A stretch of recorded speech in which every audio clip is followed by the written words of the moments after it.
Link TV presents Mosaic World News from the Middle East. Here are today's top stories. Syria accuses armed rebels of committing crimes against civilians as the battle for Aleppo rages. 8 killed as clashes erupt between Yemeni forces and Saleh's loyalists in Sanaa. And Turkey grants Iraqi VP permanent residency. Mosaic World News from the Middle East begins now.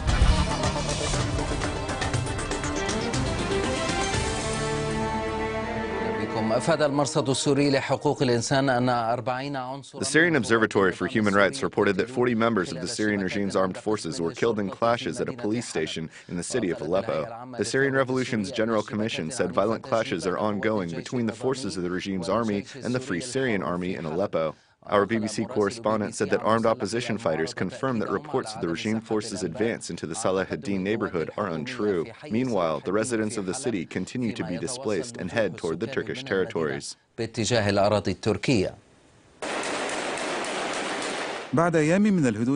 Days after Damascus witnessed relative calm, the battles were renewed between the government forces and the Free Syrian Army in many parts of the capital. Clashes erupted in the neighborhood of El-Tadamun and the Yarmouk camp that is home to Palestinian refugees. In Aleppo, the battles are ongoing between the Free Syrian Army and the regime's army. Opposition sources said fierce clashes erupted near the headquarters of an intelligence branch and the Salahin police station. The Salah al-Din neighborhood is still the focal point of the struggle over the largest Syrian city of Aleppo. Taking control of the city is considered a strategic gain and a decisive factor in the power balance between the two sides of the struggle. And while the official media announced that the regime's army is controlling the Salah al-Din neighborhood in the city of Aleppo after fierce battles left dozens dead, the armed opposition in Aleppo denied the government's claim.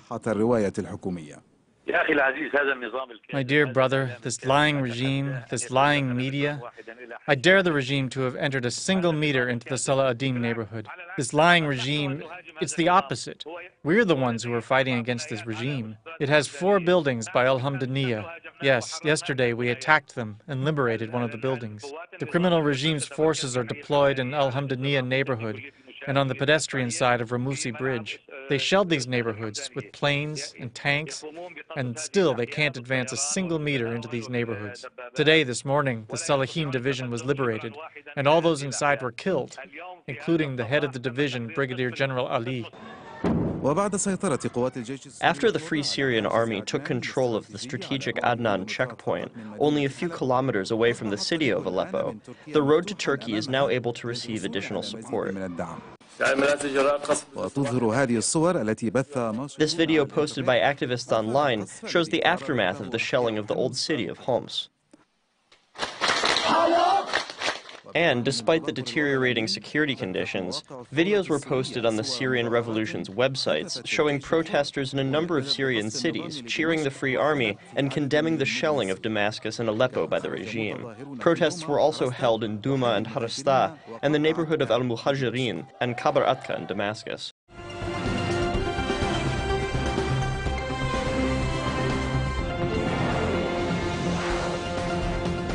Our top story this hour, clashes between Syrian forces and militants rage on in the city of Aleppo. In the latest news, the government says its forces are gaining considerable ground in the city while keeping things calm in the capital. Government forces say they've taken over most parts of Aleppo and are working on the rest. The Syrian army says it's inflicted heavy losses on the militants, but it's accusing them of using civilians as human shields in the country's biggest city. Damascus has taken this complaint straight to the United Nations Security Council. Syria's foreign ministry says militants backed by Saudi Arabia, Qatar and Turkey have committed horrifying crimes against civilians, both in Damascus and Aleppo. More anti-regime protests in Saudi Arabia. Demonstrators take to the streets in the eastern province to call for the downfall of the Al Saud dynasty. The protesters also chanted slogans in solidarity with the Bahraini revolution. They are angry at the Saudi regime over its military intervention in the small Persian Gulf kingdom to crush the popular uprising there.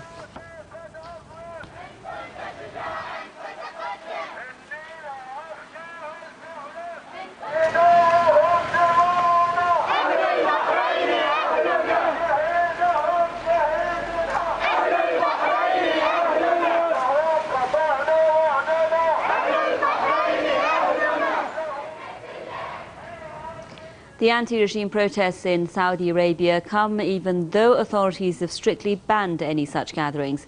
They've cracked down hard on protests. Some demonstrators have been killed by security forces. Many others have been arrested. Recently, regime forces raided the home of the prominent dissident cleric Sheikh Nimr al-Nimr. He's been arrested for making anti-regime speeches. Washington and Islamabad sign a deal outlining the movement of foreign supply trucks through Pakistani soil. On behalf of the U.S. government, I'm pleased to sign this memorandum today between our two countries for the transit of cargo to and from Afghanistan through Pakistan. This MOU is a demonstration of the increased transparency and openness between our governments, and it respects Pakistan's sovereignty as requested by the Pakistani parliament. Under the Memorandum of Understanding, supply trucks for US-led forces stationed in Afghanistan will be allowed to cross Pakistani territory until the end of 2015. In return, the US will release over $1 billion in aid to Pakistan. Part of the understanding is that as soon as I put the ink on the paper today in Washington in the morning... You have already put that. I have put it on, okay. And we are calling back to Washington. The coalition support funds will be released now. Among? The $1.1 billion. Pakistan closed its land routes to NATO supplies after 24 Pakistani soldiers were killed in US air raids in late November. They were reopened in July after Washington apologized for the killings. The decision to open the border has prompted anger among Pakistanis.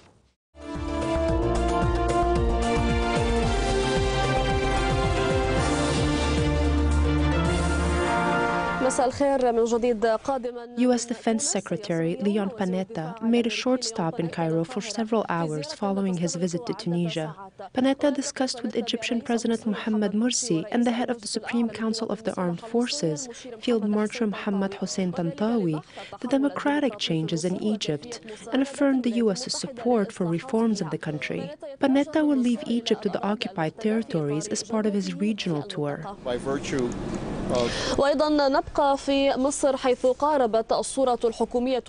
According to Egyptian news agencies, an agreement between President Mohamed Morsi and the head of the Supreme Council of the Armed Forces, Field Marshal Tantawi, has been reached over key ministerial posts, especially in the Interior, Defense and Justice ministries. The spokesman for the Egyptian presidency said the new cabinet will be announced next Thursday.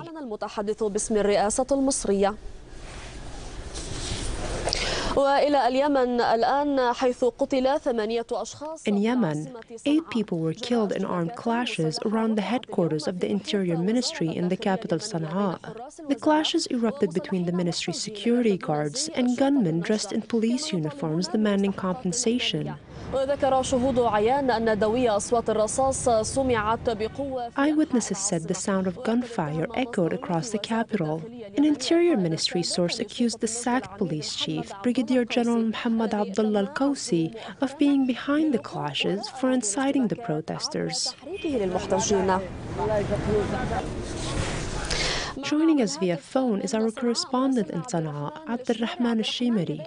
Abdulrahman, what triggered the clashes and what is the updated death toll? Well, Sahar, these clashes first erupted 3 days ago. The clashes erupted between soldiers demanding employment, as promised by al-Qawsi, and the ministry's security guards. The soldiers attempted to storm the ministry. Today, at 8 a.m., the clashes started again and ended a few hours ago, following mediation efforts and an intervention by the president. Incoming news indicates that the protesters were demanding their legitimate rights, including employment, which the ministry rejected. The Joint Meeting Parties coalition accused armed groups loyal to former President Saleh of storming the ministry in an attempt to disrupt the political process. As far as the death toll is concerned, some news agencies estimated that 8 people were killed and that several others were wounded.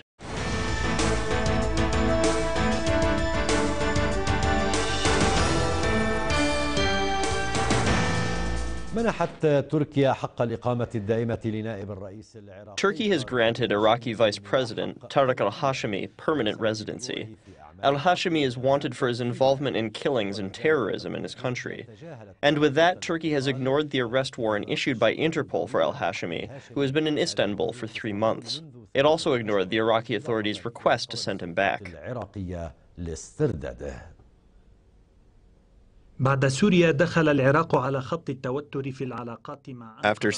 Ankara's relationship with Iraq has now been strained, and Turkey has opened the door to political conflicts after granting fugitive Iraqi Vice President Tariq al-Hashemi political asylum.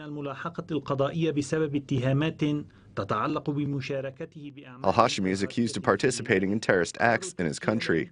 According to observers, Turkey's decision can be explained through its judicial and political dimensions.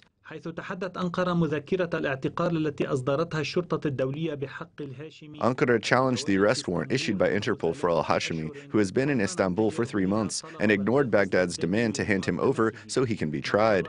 This has forced Baghdad to try al-Hashemi in absentia.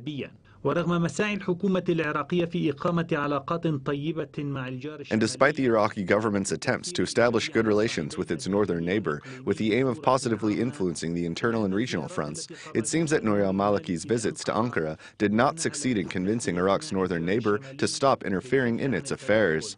Such interferences only result in fueling disputes between the different Iraqi political wings and forces. But not only did Ankara interfere in Iraq's political affairs, it also established independent economic relations with the Kurdistan region.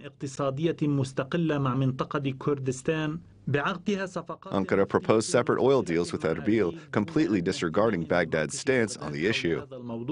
Al-Hashemi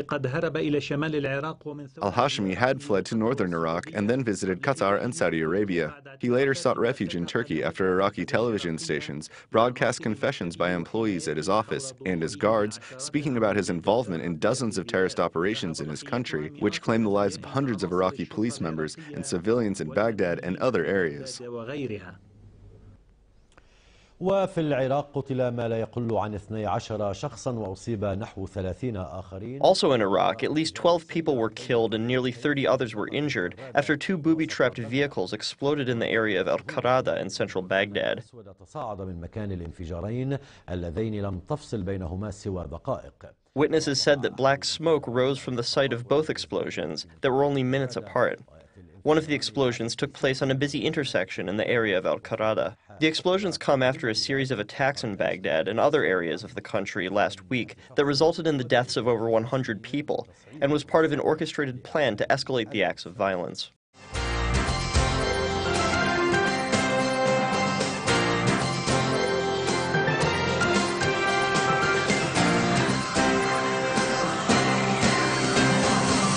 The news, as expected, the cabinet passed the controversial economic plan yesterday, which calls for budget cuts and increasing taxes, and prices are set to rise tomorrow in a number of areas. But for the time being, the value-added tax will stay as is. More in this report from IBA's Aaron Viner. Israelis are bracing themselves for the next wave of price increases. At midnight tonight, the cost of gasoline is set to rise by some 50 agorot per liter. Cigarette prices were already increased between 2.5 to 3 shekels per pack last week, and alcoholic beverages became more expensive by 4 shekels per liter. By January 1st of 2013, purchase tax on second apartments will be increased. Income tax will rise some 2% for those making over 67,000 shekels a month, and those making over 8,875 shekels a month will pay an additional 1% in taxation. The value-added tax was also set to go up by 1% from 16 to 17% tonight at midnight, but won't due to a technicality requiring the Knesset Finance Committee to approve the measure, which is meant to generate an additional 4 billion shekels a year for government coffers. The Knesset Finance Committee will issue a decision on when to implement the VAT increase after it meets again next week, a move bitterly opposed by the Finance Ministry, bemoaning a calculated loss to the government of 10 million shekels each single day. Once implemented in full, the new package of tax increases and budget cuts is estimated to cost the average household an extra 1,700 shekels a year. Labor leader Saleh blasted the budget cuts as the result of a failed economic policy. Opposition leader Mofaz voted down the bill, saying that the little guy is being made to pay for the prime minister's mistakes. Defense Minister Ehud Barak also voted against the plan. Finance Minister Yuval Steinitz subsequently increased the budget cut to the Defense Ministry from 18 million to 118 million shekels. Sources close to Barak reportedly branded Steinitz's action as childish and punishing the security of the country as payback for the Defense Minister's dissent. Additional cuts require further Knesset approval ahead of the official passing of the 2013 budget. This is Aaron Viner for IBA News. More fallout today from comments made this week in Israel by Republican presidential hopeful Mitt Romney. Iranian President Mahmoud Ahmadinejad described Romney's visit as kissing the foot of the Jewish state. Romney strongly backed Israel's drive to stop Iran from acquiring nuclear weapons. Ahmadinejad questioned why Romney would make concessions to get some pennies for his campaign. China also weighed in on the Romney visit, calling his declaration of Jerusalem as the capital of Israel harmful to an already tense Middle East situation. Beijing said the GOP standard-bearer's hawkish remarks ignored the sensitive nature of Jerusalem and could reignite a war between the Palestinians and Israelis. Even the Obama White House was sharply critical of Romney, demanding that he explain his endorsement of Jerusalem as Israel's capital, saying it is a position that goes counter to accepted U.S. policy. And Chief Palestinian negotiator Saeb Erekat condemned Romney's comments, saying they have set back the peace process. It seems to me that Mr. Romney needs a lot of education. He needs to be educated about this region, its history, its culture, its conflict, its reconciliation attempts. Because the first day, his statements torpedoed the peace process when he declared from his side that Jerusalem is the capital of Israel. And he knows that East Jerusalem is occupied territory. This is international law. This is a U.S. position.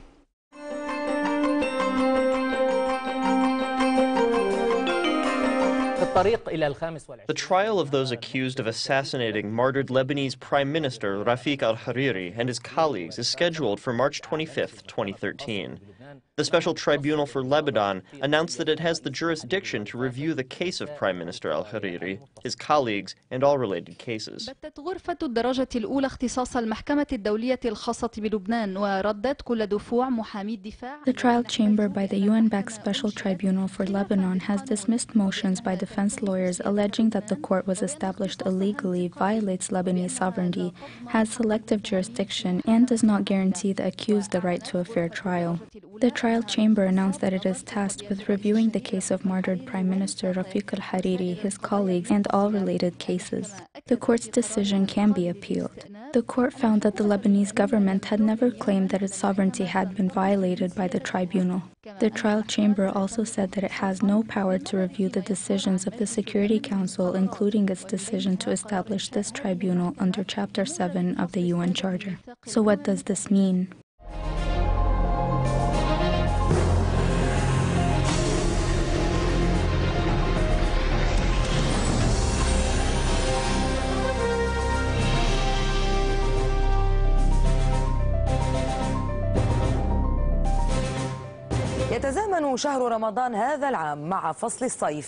Ramadan this year coincided with the summer season and the temperatures are high. Tunisians are turning to different activities to pass time, like practicing their hobbies during the day and staying up late and socializing after breaking their fast. As for the beach, it is highly valued by the residents of the coastal cities.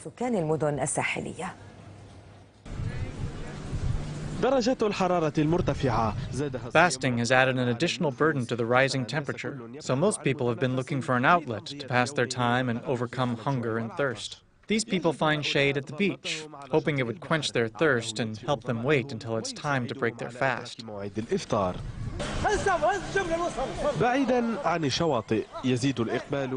Away from the beach, people are increasingly turning to sports as an outlet, especially soccer games, which are more popular in Ramadan and sometimes turn into passionate games between neighborhoods, bringing together the young and the old.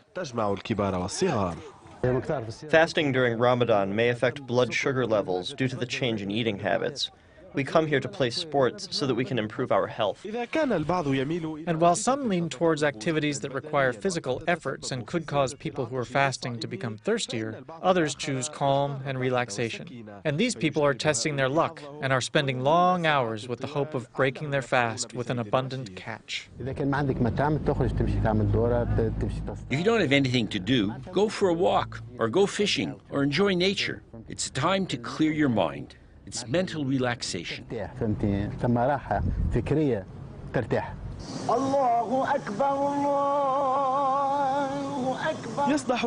Maghrib call to prayer echoes, and calm prevails over the capital Tunis.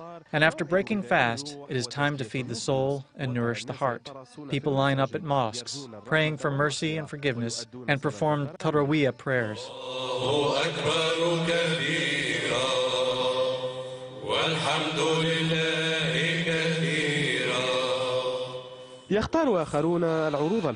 Others choose spiritual art shows to create an atmosphere that Tunisians long for, but only find during Ramadan. Ramadan is known for this. The evenings are very nice here in Tunisia. It is very nice. People's choices and activities during the holy month depend on their preferences, but their goal is the same: finding an outlet for themselves and evoking the atmosphere of Ramadan that unites them regardless of the intensity of their differences and away from the hustle of politics and the bickering it brings. Hafiz Mariba, Al Jazeera, Tunisia. The views expressed on Mosaic are from contributing broadcasters, not Link TV or its sponsors. The production of Mosaic is made possible by grants from the John D. and Catherine T. MacArthur Foundation, the Wincoat Foundation, the Firedoll Foundation, and by support of viewers like you. Thank you. Watch Mosaic World News online. Stay up to date with breaking news, read our blog, get transcripts of past shows, and more at linktv.org/mosaic.